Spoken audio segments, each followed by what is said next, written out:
What's up mga kumarites? This is your Dwindi na liit and welcome to my mini vlog.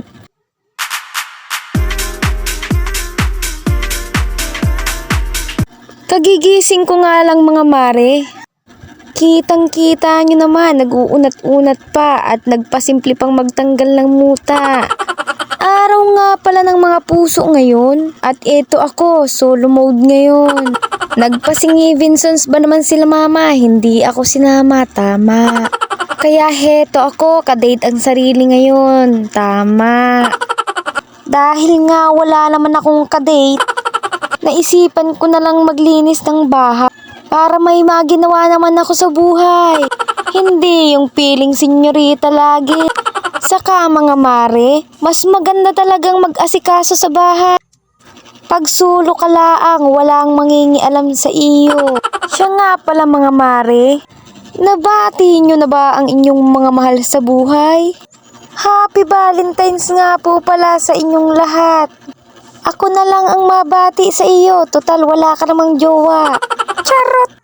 Share ko nga lang mga mare. Sa edad kong to, hindi ko pa rin nararanasan mabigyan ng bulaklak pag Valentine's.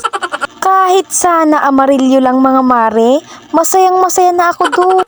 Babae rin naman ako mga mare, mukha lang talagang lalaki. Kaya parang normal na araw na lang sa akin ang mga ganyan. Ang Valentine's, birthday, Christmas, New Year, at kung ano-ano pa man. Hindi ko nga alam kung anong meron sa akin mga mare. Tao rin naman ako, mukha lang maligno. Kaya sa mga nakakaranas ng mga ganyan, di, share all na lang sa inyo. Hayaan nyo mo mga mare. Mararanasan ko rin yung mga yan.